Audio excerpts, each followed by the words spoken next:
So since you've moved to Portland and you've been doing the show and getting into the Portland scene and all of that, do you ever have any time to do things outside of work? Sure, yeah, a little bit. What do you do?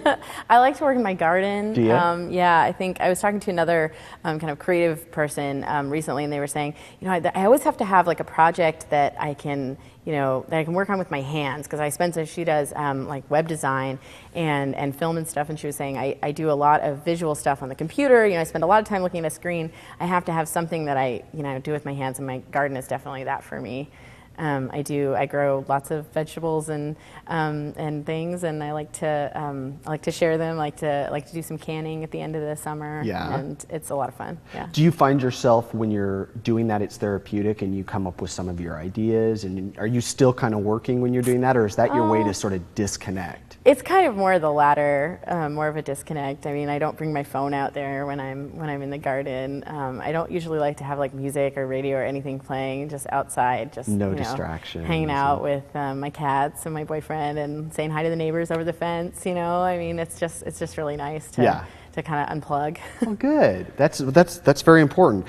What about the future for you? Where do you see this show going? Where do you see yourself going with all of this? Do you think you've really found your home in radio? Oh yeah, I think so, definitely. Yeah. I think I found myself at sort of a crossroads when I was doing a lot of freelancing, and I was doing a lot of print and radio, and I was, one of my print editors asked me, he's like, really, which one do you want to do? And I thought about it, and I was like, yeah, I think I'm really more into radio, And so I just enjoy crafting stories for people's ears. It's a lot of fun. And you enjoy that over writing? Well, there's a lot of writing in radio. That's true. So, I mean, I do write a script. I do write a lot about the show and also within the show. So you kind of get both. Yeah. And I think I like writing for radio. I like kind of the tone of it, and it's just a little bit of a different style. Yeah. What's your favorite thing then about radio? Is it the storytelling? I don't know. Well, yeah, I think so. I think it's that you have to use your imagination when you're listening to the radio.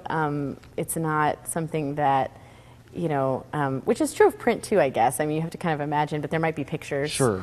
And I don't know, it's hard to say. I really enjoy listening to radio. And one of my favorite shows is a show called Radio Lab. And it's a really well done show. And I find it to be almost like music, where I will listen to it over and over again. Like I will, if the show comes on and I've already heard this episode, I won't turn it off, because I really enjoy kind of listening to it again and hearing different things and kind of hearing the layers. And, I kind of strive for that. I hope that, someday my show can be, that kind of experience for listeners. Cool. What about, how many shows are you hoping that someday you're doing? Like, would you want to be doing this where you're cranking out shows maybe every week, or several a week, or several a month? Or I think actually I really like the short run series model that public radio seems to be embracing at the moment. Radio Lab, for example, is one of those short run series. The Moth is another one. And I think what's great about it is that you do have this time to kind of work on something, craft it, look at it, listen to it with a lot of different people. I like to do that with my episodes, when I'm kind of finalizing them. And you let friends and colleagues absolutely, and stuff listen? Yeah. Okay. So, and I'll listen to it with them, because I feel like I hear it differently when I listen with different people. Really? And I like to hear, their comments and their feedback, and the economy show. I keep coming back to the economy show, but it was such an ordeal, because it was such a heady concept. Like, what does that mean? What does DIY mean when it's applied to the economy, right? And that was one that I ended up traveling to the Gorge to cover the Hood River. They're the Gorge currency, the local currency, River Hours. And there was a lot of different stuff in that show, and it went through a lot of different permutations, especially the beginning, where I was laying out the concept. And particularly the local currency, which is sometimes hard for people to understand. And so, I played it for different people, and I'd read the script to them, and I'd say, where are you getting confused? And then I'd reword it, and I'd change it around, because you can get so sort of myopic in your own, editing process. And it's like, well, I know the story so well, so it makes sense to me. But, somebody who's hearing it for the first time, and they can't go back necessarily if they're hearing it on the radio, especially. Right. They might miss it, and then they might get confused. And so you kind of have to anticipate that. And I think that show went through, 7 or 8 different drafts. Do you think that with radio and all of the different, I don't know, changes that have kind of been forced on radio, as with television too, because of the internet and getting that. Maybe not so much for radio, but definitely for television, it's made a huge impact. Is it making a huge impact in radio as well, and changing the face of radio and how you listen?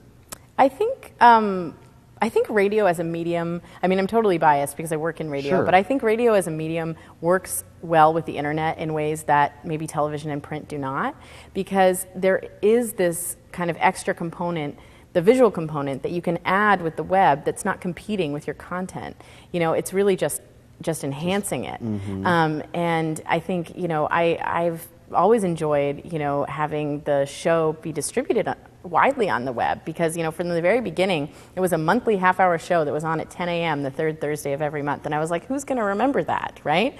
And so I was like, I have to get it out on the internet. I'm spending all this time putting all this work into it. I want people to hear it. And so the internet was like, you know, the perfect way for me to distribute it and get a lot of different people to listen to it. And I do have listeners outside of Oregon and even outside the United States because of that. Thank you so much for coming on. It's really been a pleasure getting to talk to you, and I wish you the best of luck with what you're doing. And I think I want to hear how things go this next year, and maybe we can have you back on and you can tell us what you're up to. Any plans to do anything other than DIY?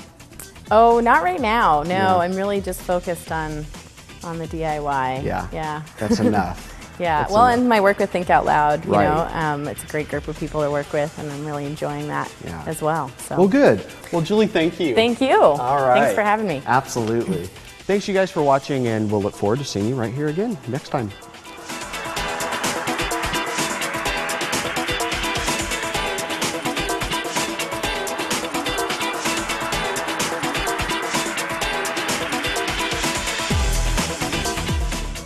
Do you have a guest idea?